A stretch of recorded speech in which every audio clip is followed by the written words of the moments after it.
and welcome to another brand new episode here on Britain's Farm. So, today, what are we up to? Today we are going to be fertilising our spring crops. So, we've got this one to do, we've got this one over here to do, which is this one. It says it needs lime, that one. I thought we spread lime on there. Never mind. And this one needs lime too. Oh. Sure we did that. Anyway, so we're going to get ourselves fertilised up, and then that will be probably pretty much that job completed then. So we're going to do the fertilising on I just want to check this field over here just very quickly. Should have done this before I came on air, right? I forgot. Yeah, so this needs lime as well. Well, that's interesting because I limed all of these fields. Now, why has that happened? And then our rape field, and that also needs lime, and we limed this one as well because we limed this one and fertilised it at the same time. Oh, well, I don't know why that's happened.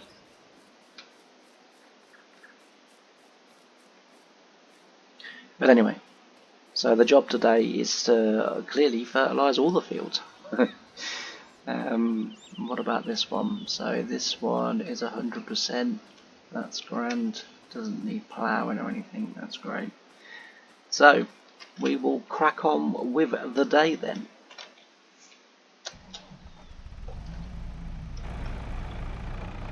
We'll move this out of the way. Do a quick Yui. There we go. And then put it there. And then we need to get on this tractor and we'll do the fertilising on this tractor. It's a nice day. So we'll do it on this one. Always sounds like an F1 stock car starting up, this tractor does. For any of you that go racing or know what the F1 stock cars are, you'll know what I'm talking about. But it doesn't sound nothing like one now, but just when it first starts up it sounds just how they sound when they start up. Anyway, I digress. Let's get this filled. Leave it like that. We'll leave the engine running.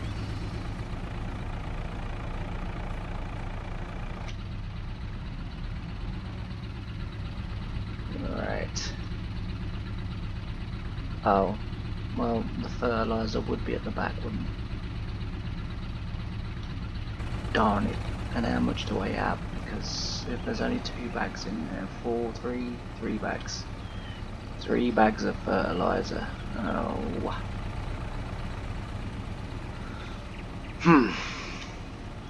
Well, what to do? Well, I guess the only thing we can do is to move the seed out. I really want to move the seed. We'll bung it in front of that, in front of the drag, or the chisel plough, I think it is actually called. Right, we can't unfortunately lift 4 at one time because the forklift will tip up. We'll shove it in here. We're not going to need this, although to be fair we are going to need it before we start drilling it in. But we'll shove it in there, and we will get those 3. We're going to need more than those 3 bags anyway, so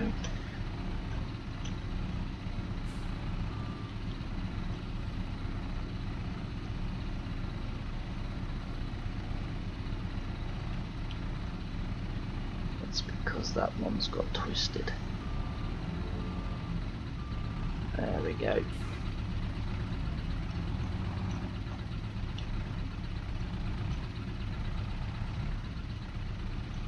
Ooh.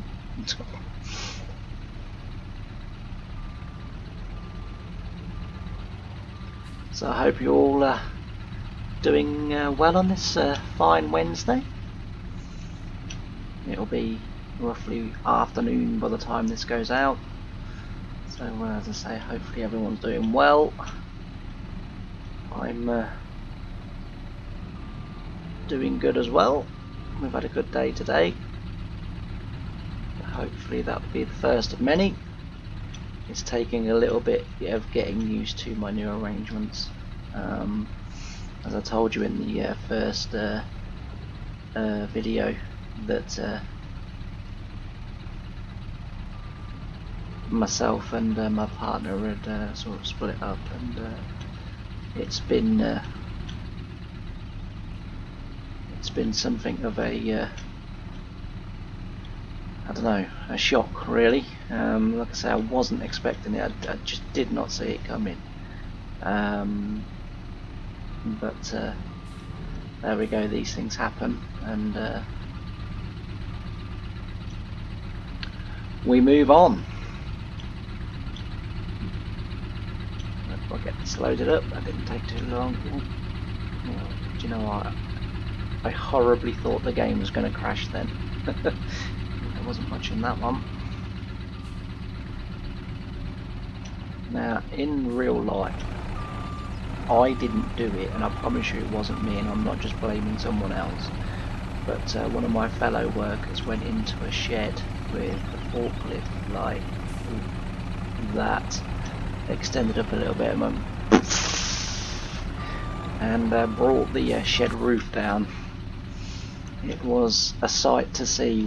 Funnily enough, we were loading the fertilizer at the time. It was in a lean-to, quite similar to this actually, and yeah, I was on the fertilizer, and he was loading me up, and because I was fairly close to the farm, I was sort of coming back to the farm each time I needed filling up, and I was peacefully sat in my tractor having a nice cup of tea on a very warm spring day, as I remember it, and the next thing I heard, there was this big crash and the lean-to coming down.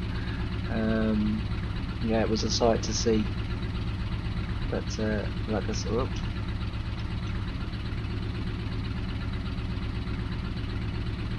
it was, as I say, that fault.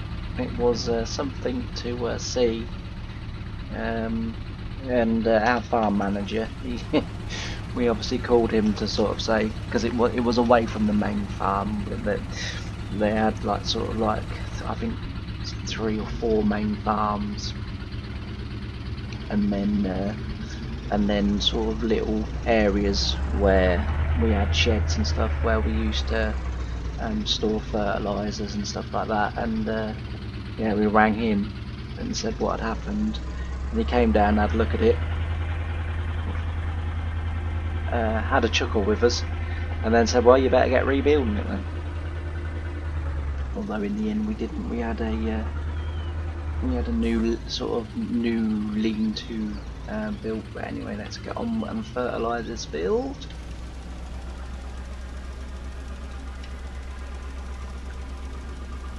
Right, we can go a tad faster than this. Right, sorry about that, I don't know what happened there. The recording just decided to stop again. But I think we're up and running again. Ooh. It would appear that some gremlins have returned.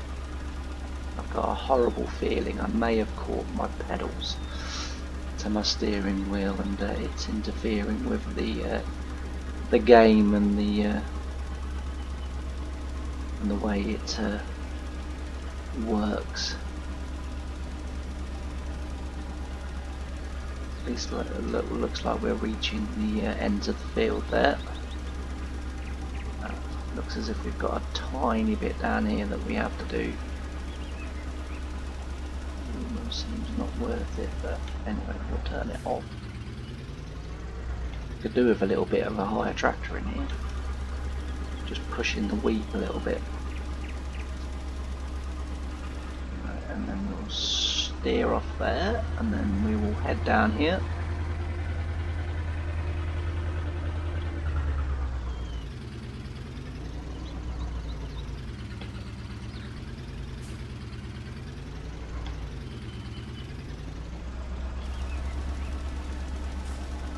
So we're getting ever closer to the 100 subscribers before the end of March, but the end of March is rapidly approaching, so any of you guys that are watching these videos and haven't subscribed, then please do, because it really does help the channel.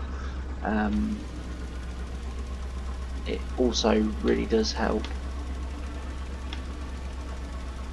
you know, to get these videos to a wider audience. Yeah, like I say, I've hit my bloody pedals, and that's why this is not working properly. So I'll try and sort it. There we go. Yeah, it does. It really helps the channel, and it really helps to get the channel out to a wider audience. And so any help that you can give is very much appreciated. And as I say, just subscribing, liking, or even commenting, sharing the videos, you know, that even that is a massive help. It really does help, and it really does help to, as I say, lift the channel up. But we are getting there very slowly. We've done very well with subscribers, and as I say, and I always say, you know, I'm very thankful and very grateful, because without people watching, obviously, you know, it just wouldn't be worth producing these videos. And this series in particular, I'm absolutely loving doing this series. The 1950s one as well, I'm really into. Probably gonna be, because I was doing Homeworld, but my heart wasn't in it quite the same way that my heart's in this one and in the 1950s one. And I think with Homeworld, I think what's happened is that I've kind of sort of done too much of a similar thing, so I might redo that one. I might even redo it on another map. But I do like Homeworld, as you know, from 19, and as I say, yeah, again, it's a map that I converted over, although there is again a download one available as well for any of you guys that might like to play.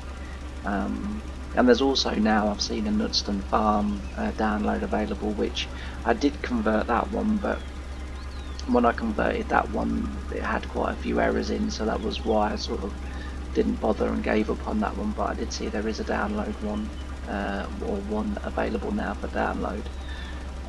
But yeah, so I sort of I really like Homeworld, and I would like to do a series on there, but like I sort of said in the introduction to those videos, I'd like to do like a mega farming sort of type series where we have all the really big kit, the nice kit, and you know, we do all the factories, you know, farm the whole land and sort of build up and do you know, farm expansions and builds and stuff like that, and really sort of develop that series into you know, as I say, farming on a massive scale in Britain, because there are farms around that do farm like that. There's one not too far from me called Lincolnshire Field Produce. The farm that I work for, we used to help them out with ploughing, because I mean, they've got, you know, in excess of sort of 10, maybe 12,000 acres, and they've got a massive workforce, and they grow everything, you know, and that includes having a dairy. I don't know how many cows they've got, but it includes dairy, it includes pigs, it includes all veg, all, you know, cereal grains and stuff like that, you know, so they really are a massive farm. And so I used to go and help out after they've harvested their veg. They plough the land over and then replant it, so each field gets 2 crops of the same veg. And occasionally, if a lot of their fields were coming, you know, sort of at once to be harvested, and then you know, I would sort of get drafted in to go off and do some ploughing,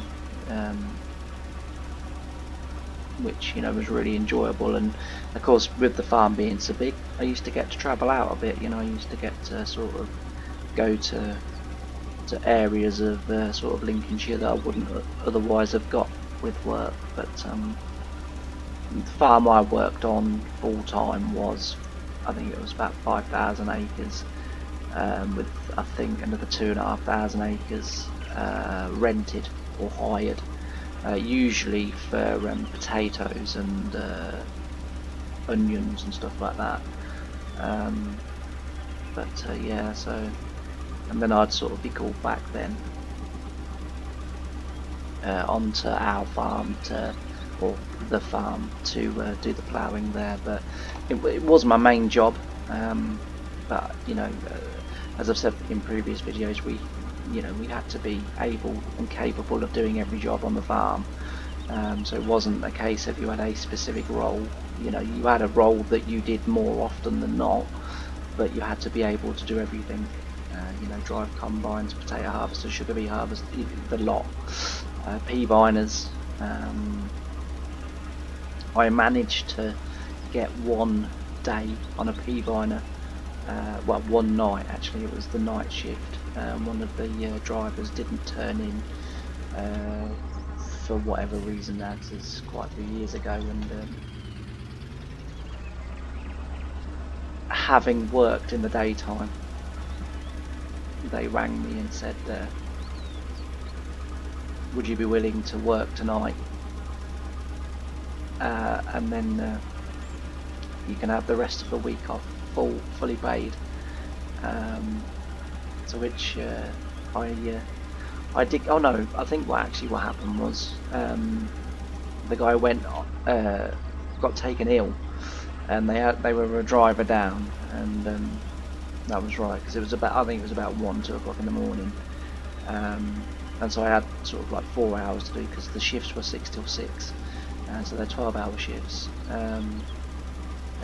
yeah, so I did that, which is pretty cool.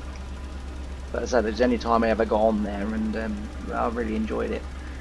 It would have been nice to have done it in the daytime, just because I'd never driven the machine, or never sort of done anything like that before. So it would have been nice to have done it in the daytime. But yeah, but that's sort of my plan really for Homeworld.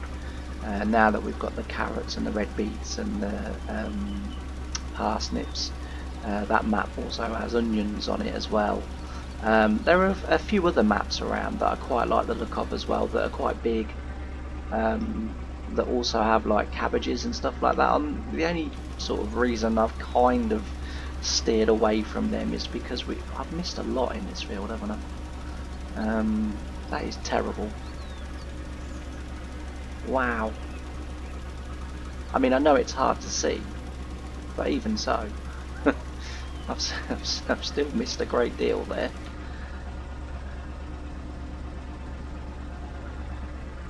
That is really not very good. I'm not very happy about that. I mean, look, it's literally like every breed. It's only when you're going through it on the fertilizer or sprayer or whatever that you suddenly realise, you know, how bad a job you've done. But yeah, so as I say, that's why I've kind of shied away from those maps a little bit, just because there's no realistic way of harvesting them. You know, you'd have to use a sugar beet harvester or something, and obviously you wouldn't do that. So, and I do like to play the game as sort of realistically as I can, and do things as properly as I can. You know, as I've said before, sometimes it's not possible, or sometimes because it is a computer game, it's not practical to do it the proper way, you know. But I think on the whole, I tend to play the game pretty much as I would farm it in real life. If I was lucky enough to have a farm, which I'm not. To be fair, I don't think I'd have the energy now. But alright, we'll pop across. Hopefully we will get round the other way up. possibly ought to have gone and filled up.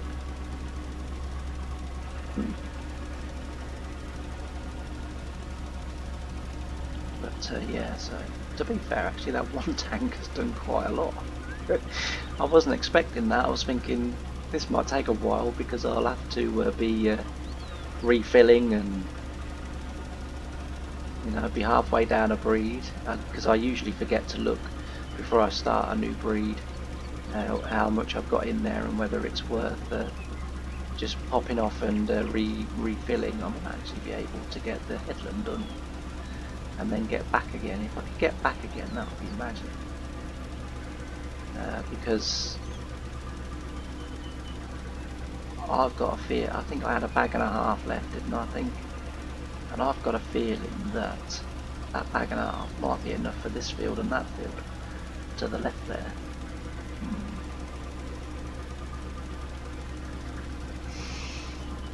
We will endeavour to see.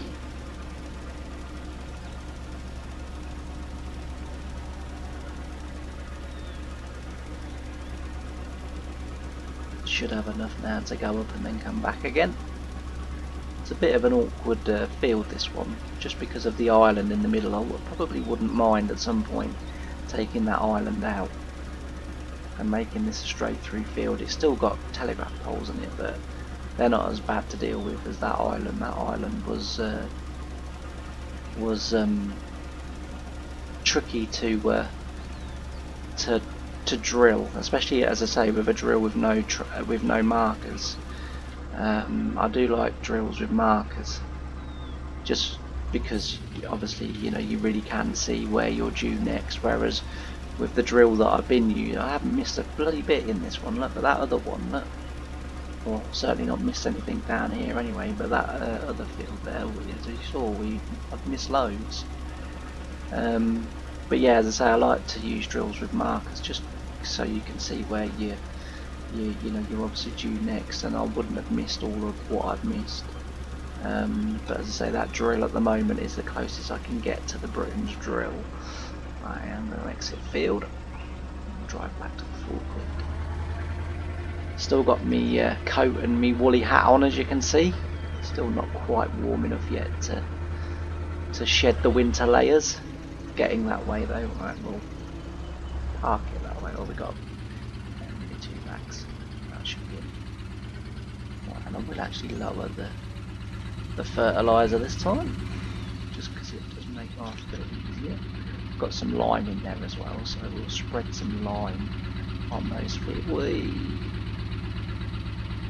On those fields, just because it says I'm sure I limed them though. I'm gonna have to go back and watch some of the previous videos because I'm almost certain I limed these fields.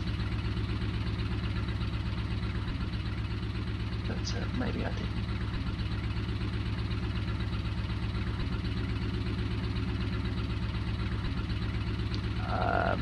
Should be enough.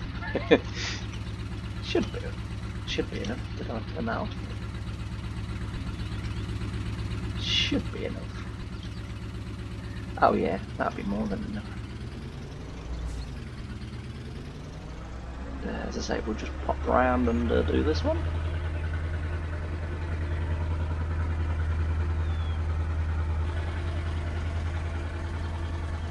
Whoa, a bit bumpy here. Might have to smooth this grassland out. The other thing as well that we need to do with a roller is we need to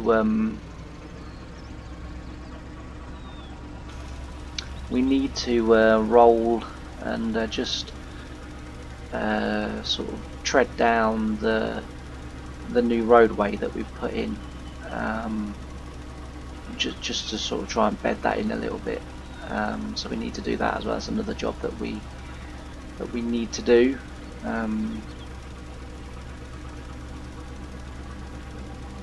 As I say, we get this fertilise, and then we'll go through and lime. What I'll do is I'll do the liming off camera, just so you don't have to sit through a whole video of liming. And then we're getting close then to summer. I don't think there's going to be too much more we can do on the farm,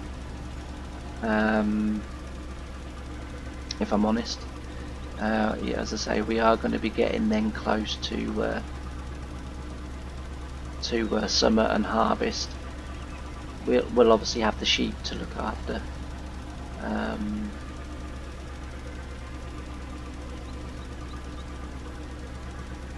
We'll have the sheep to look after, and as I say, at some point I would like to get some chickens as well.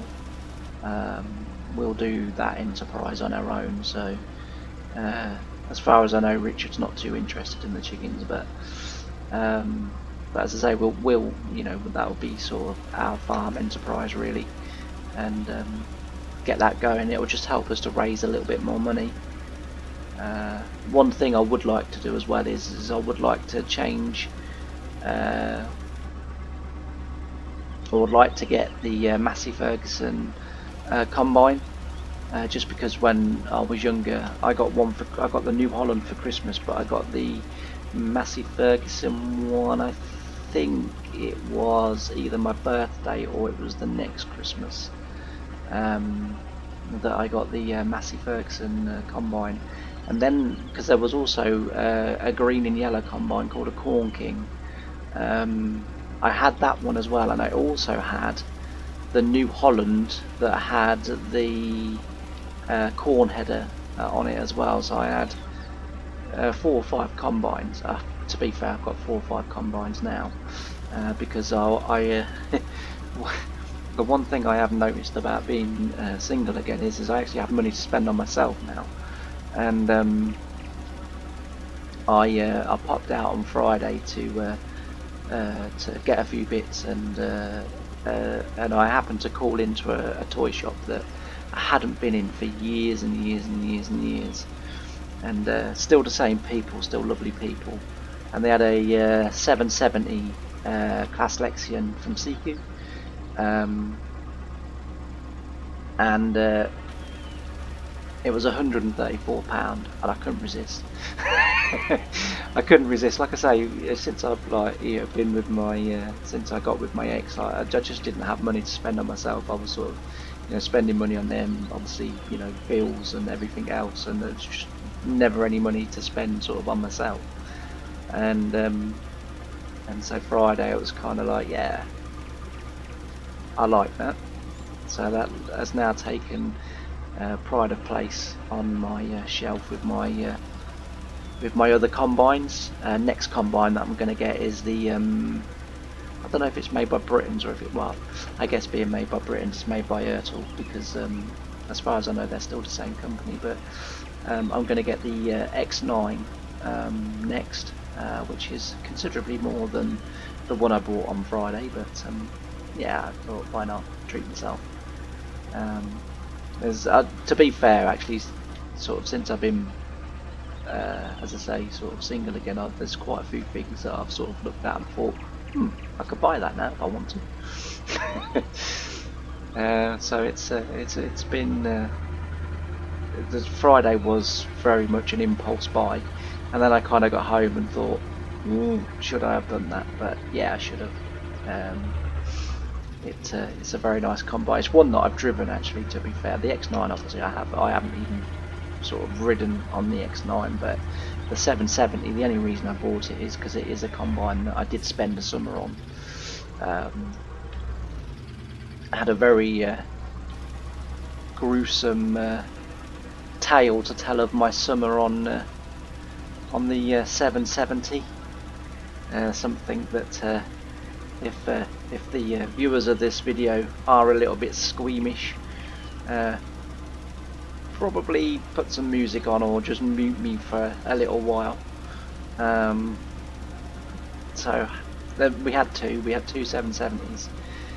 What we used to do was we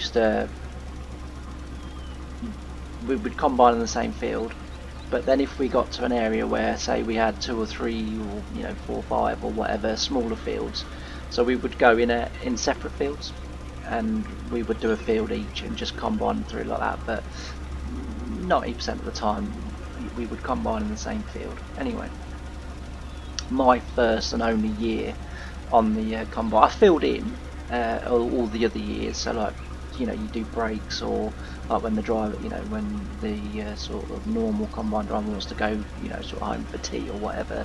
So I'd fill in, so I'd do all the filling in, all the brakes, and any day if he had like a dentist appointment or whatever, you know, I'd sort of fill in there. But in one particular summer,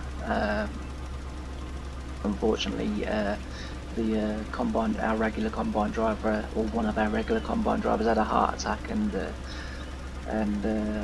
I got tasked with filling in for the summer, which I had a fantastic time. You know, I wish it was under better circumstances, but you know, I really did enjoy my time from all, you know, my summer on the combine. It was really good. Anyway, we were in this particular field, and this field had a woods that went all the way round it. So if you think of this field here, it was probably actually not too dissimilar of a shape to this field, to be fair. Much bigger. I mean, it was one of our biggest fields on the farm. I think it was about 150 acres, something like that. But those trees, well, it was like that all the way around the outside of the field, and it was like quite a narrow entrance into the field. It wide enough for our two combines and the header trailers. We had the bit where we used to come in, so we'd sort of come in from where that bit of brown is. We'd come in from there, and then we'd have a bit of grass, like you can see there, just so you know, sort of that we'd sort of set so that we could put our headers and stuff on. And yeah, we came into the field anyway. We was going around the headlands, and the other combine driver over the CB said to me, he said, "James, just be careful, because there's foxes and deers and stuff like that in these woods, and they, you know, can sometimes just run out on you, you know, so be careful."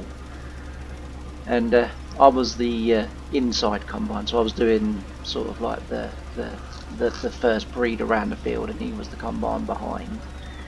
And we was combining wheat, and it was sort of just, as I say, quite happy combining. It was about 20 to 11:15, and I'd got my dinner box on my passenger seat. I was quite happily eating my dinner while I was going around the field, and, you know, sort of whatever. And this fox ran out, and before I had time to react to this fox just coming at my header reel, just dragged it straight into the combine. And oh my god, it was a couple of 3 hours before I finished my dinner.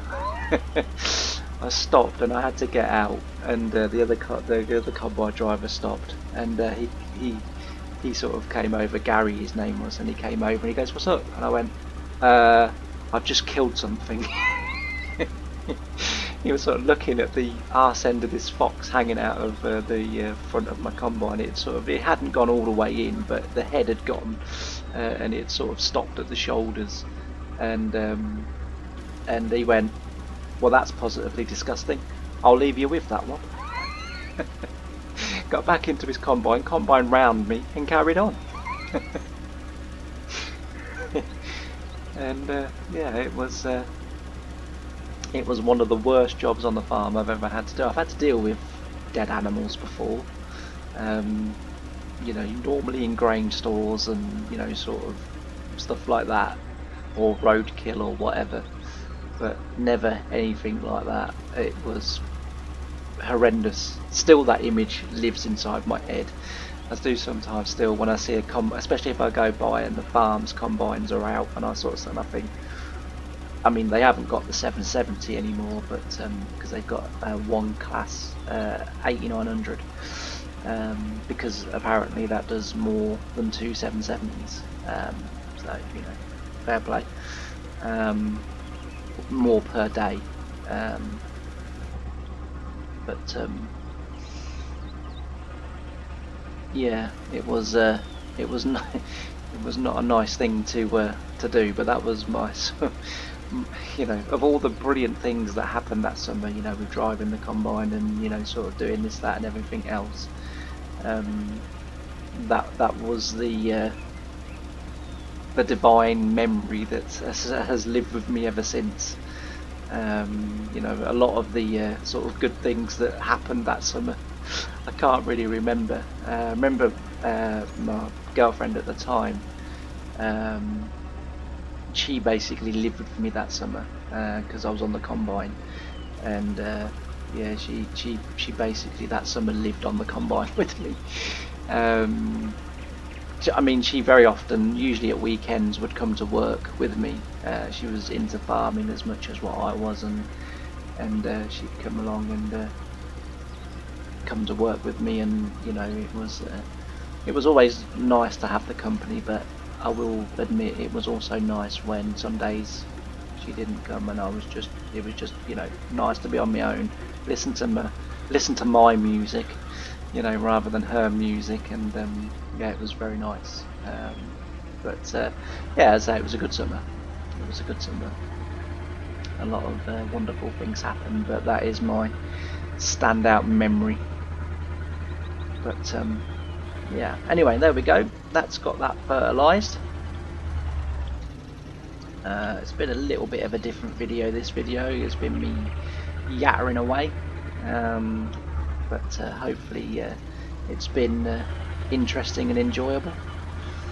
And I'm probably going to leave you with a joke of the day.